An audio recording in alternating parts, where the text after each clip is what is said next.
Bismillahirrahmanirrahim. Assalamualaikum warahmatullahi wabarakatuh. Salam perubahan. Sahabat semua sudah menggunakan aplikasi Peduli Lindungi? Kalau saya sudah mendownload, tapi belum pernah saya pakai. Saya nggak kemana-mana, Kang.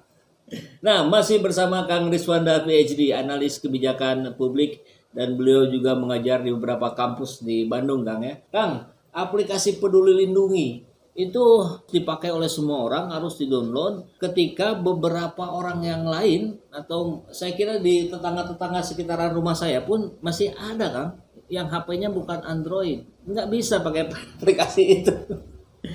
Itu yang pertama ya, persoalan aplikasi lindungi yang kita rasakan. Yang kedua, karena saya mencoba menjadi warga yang taat, kemudian disuruh download, ya saya download saja gitu. Tapi nggak pernah saya pakai, Kang, karena saya nggak kemana-mana. Ke mall saya nggak pernah, urusan ke ini nggak pernah.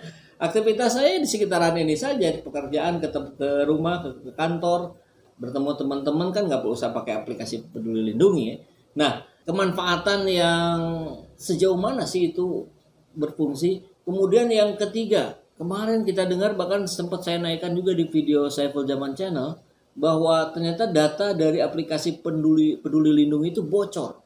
Itu entah berapa juta itu yang bocor dan diperdagangkan di situs ilegal. Dan mungkin yang ke 4, 5, 6, 7-nya ada nih yang nggak saya rasakan, tapi teman-teman yang lain rasakan.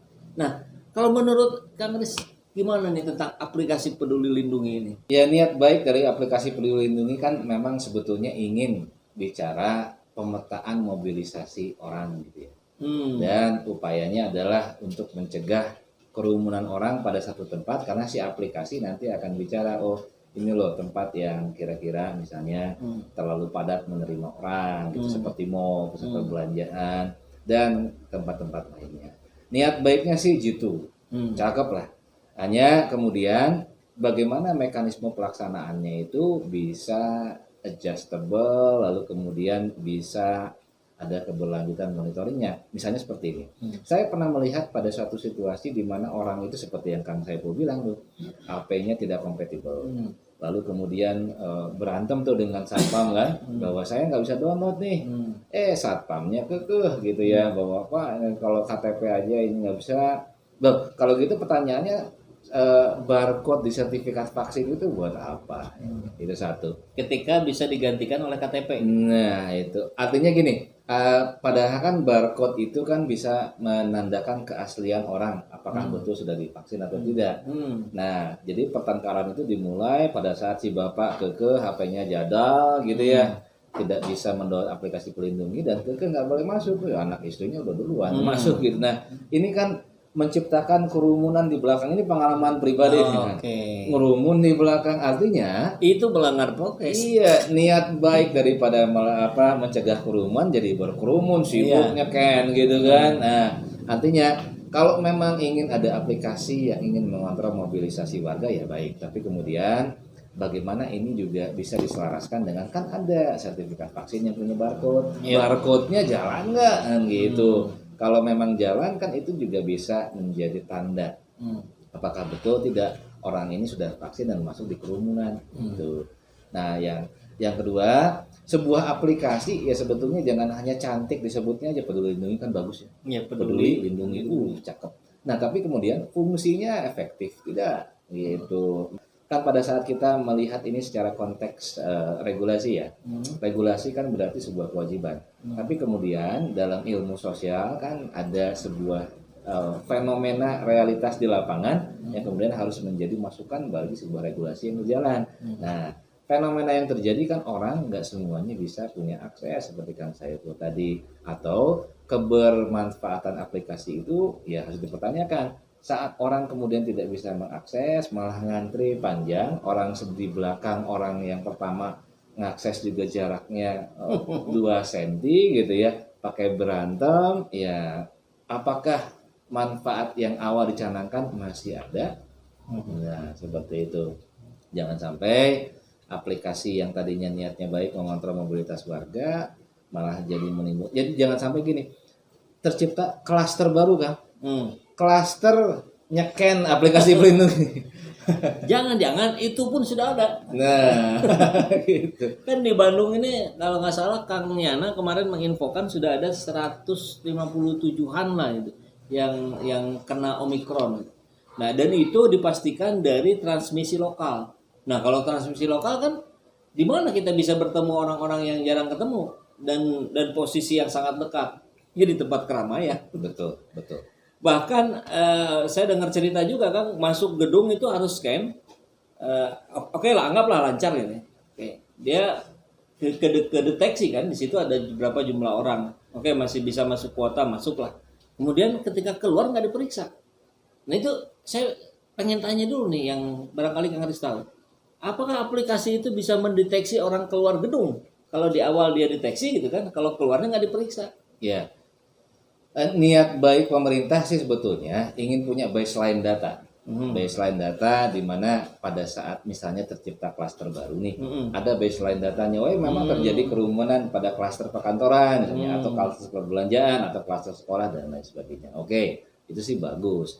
Hanya kemudian kalau di tempat di Jakarta dan sebagainya itu masuk tempat pekerjaan pun pakai aplikasi Peduli Lindungi ya? Ada beberapa yang memang memaksakan itu ya. Nah itu dia, saya garis bawahi, memaksakan ini kira-kira ada nggak keluaran yang ingin dicapai sebetulnya gitu ya. Karena kan pada intinya physical distancing kan menjaga jarak, misalnya seperti ini. Lalu social distancing kan mencegah kerumunan. Ya sudah itu saja dulu, sederhana. Jangan sampai orang belum paham physical distancing itu apa, social distancing itu apa, dibebani lagi dengan download aplikasi. Nah artinya informasi yang disampaikan secara terlalu serempak juga bikin stres publik sih gitu ya. Itu artinya jangan sampai terlalu banyak hal yang harus dilakukan secara administratif, malah ide awalnya untuk menjaga jarak jadi hilang. Saya jadi kadang-kadang prihatin kan vaksin misalnya.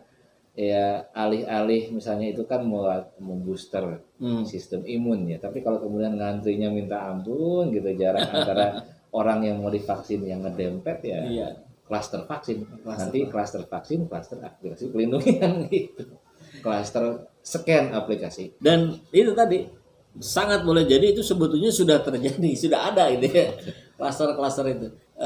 Kalau misalkan ternyata aplikasi Peduli Lindungi itu tidak efektif, apa yang harus dilakukan oleh pemerintah? Ya, seringkali pilihan pemerintah itu kan ada dihadapkan pada beberapa logika jika maka ya. Seharusnya ini yang harus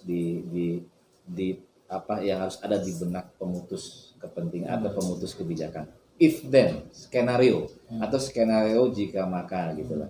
Jika aplikasi diterapkan maka, dan jika tidak diterapkan maka. Nah, ini barometer ini kan yang kadang-kadang seringkali terlupakan. Dari buru-buru aplikasi pokoknya harus dipatuhi.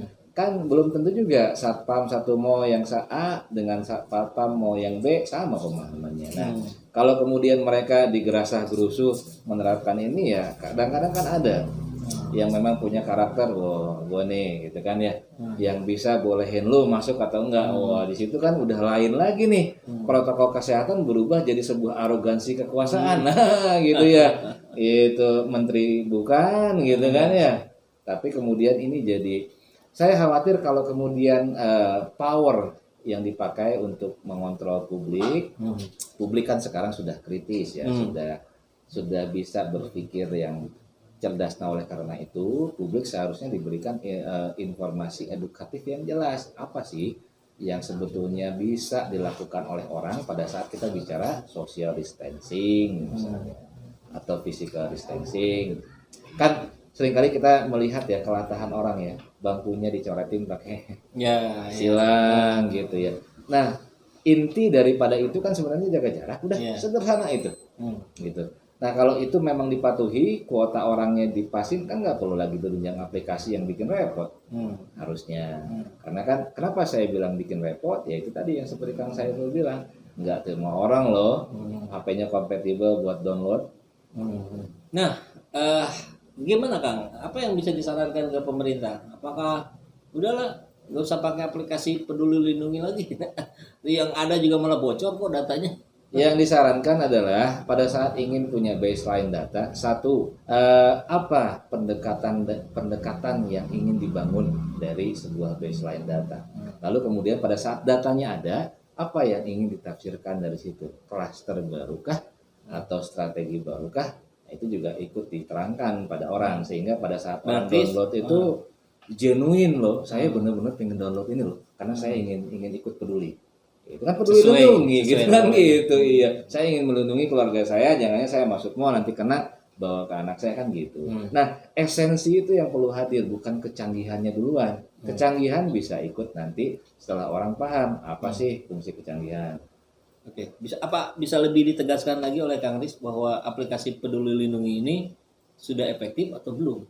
Ya, menurut saya efektivitas daripada sebuah aplikasi ya, Peduli Lindungi atau Lindungi Peduli atau aplikasi lainnya dengan nama-nama cantik yang terkadang nggak penting adalah ya bagaimana mekanisme evaluasi si berjalannya aplikasi gitu. Jadi pada saat ini nggak jalan loh, jangan lagi buat Peduli Lindungi 2 nih gitu atau the new Peduli Lindungi kayak mobil gitu ya. Padahal sama-sama aja gitu, beda chat doang. Nah, artinya itu kan seringkali saya khawatir kalau saya bilang nggak efektif nanti keluar the new Peduli Lindungi gitu kan ya.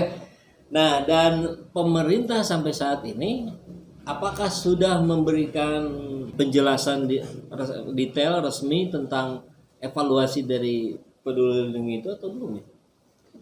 Rasanya evaluasi yang memang bisa menjangkau semua segmen pendengar belum. Paling juga ada ulasan media soal aplikasi ini loh, ada problem di sana. Lalu keluarlah, oh ini kendalanya, oh ini kendalanya, oh ini pelaksanaannya ada ganjilan di sana. Ini kewenangan dan tanggung jawabnya ada di mana sih Kang? Satgas Covid kah, Menteri Kesehatan atau? Saya pikir semua ya, semua ya. Kalau kemudian Satgas Covid dibebani ini satu-satunya juga repot. Nggak, maksudnya penanggung jawab program aplikasi Peduli Lindungi itu kewenangan siapa, tanggung jawab siapa gitu? Kalau masalah di teknisnya, ya saya ingin bertanya balik gitu kan ya pada siapa sih yang bikin aplikasi Peduli Lindungi? Ini Kang Riz pun belum tahu itu sebenarnya siapa itu yang bikin. Belum, karena itu kan pasti rata-rata vendor ya. Vendor, Gitu. vendor yang dipesan, cuman dipesannya oleh siapa yang ini yang belum ini apakah oleh Satgas Peduli, Satgas Covid kah? Gitu, Iya. atau oleh Makanya saya khawatir kalau wah ini Peduli Lindungi yang sekarang nggak oke nih terus buat lagi the new gitu kan ya. Peduli nggak lindungi gitu kayak suatu acara atau lindungi nggak peduli gitu. gitu. Atau bukan peduli lindungi. Bukan ini peduli kacau. lindungi. Nah jangan sampai nanti malah menghasilkan aplikasi baru orang udah capek-capek gitu ya berusaha keras download memahami keluar lagi gitu kan ya. Baik, rumusan akhirnya lah kira-kira versi Kang Riz sebagai analis kebijakan publik terhadap program Peduli Lindungi ini gimana? Ya, sebuah regulasi itu kan pasti akan berjalan secara genuine ya, dipatuhi oleh orang mana saat aplikasi itu terasa secara real dampaknya dalam keseharian. Nah, kalau dampaknya malah merepotkan ya orang pasti sudah antidot duluan nih gitu kan, udah repot nih gitu kan ya. Ya sekarang gini kan. Meskipun ya secara database pengguna HP di Indonesia prosentasenya besar, tapi kan belum kita harus berpikir bahwa 1% pun yang nggak pakai HP itu juga harus dipertimbangkan dari sisi gimana kalau orang itu memang nggak punya HP. Ada loh, masih ada orang yang nggak punya HP. Gitu. Jadi jangan bicara versi HP-nya ketinggalan dulu nih. Nah kalau orang yang nggak punya HP terus gimana ngontrol mobilitasnya? Jangan-jangan itu yang sebetulnya selama ini disebut OTG gitu kan ya, OTG nggak ketahuan ya, misalnya seperti itu. Artinya, oke, ini sudah pernah dijalankan. Terus apa nih langkah selanjutnya dari evaluasi yang sudah berjalan? Itu sih dari sisi kebijakan. Oke, baik, terima kasih. Saya kira clear bahwa ada persoalan komunikasi publik dari pemerintah. Saya kira itu sudah kita ketahui bersama di berbagai aspek. Bidang-bidang kepemerintahan, persoalan komunikasi publik selalu menjadi PR besar yang belum juga selesai sampai hari ini.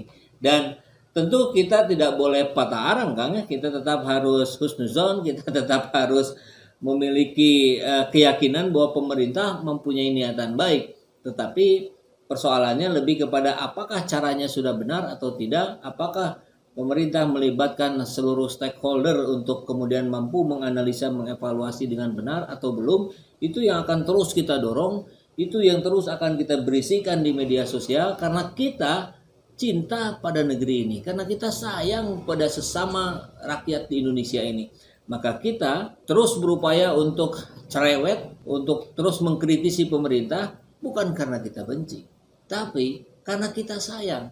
Maka kita terus ingatkan, kalau kita benci sih nggak peduli, sudah ambruk-ambruk saja, kan tidak begitu gitu. Jadi peduli komunikasi, lindungi publik. Nah, aplikasi baru ya. Aplikasi Mantap. baru namanya apa urusan Kang? Peduli komunikasi, lindungi publik. Peduli komunikasi, lindungi publik. Komunikasi itu hal yang sangat fundamental. Ini yang terjadi, yang menjadi buah dari konflik, dari perseteruan dan sebagainya. Maka saya menyarankan minimal bahwa pemerintah terus-menerus perbaiki komunikasi publiknya, karena itu menjadi dasar adanya kesepahaman antara rakyat dengan penguasanya. Saya kira itu. Terima kasih atas waktunya Kang Riz. Assalamualaikum warahmatullahi wabarakatuh.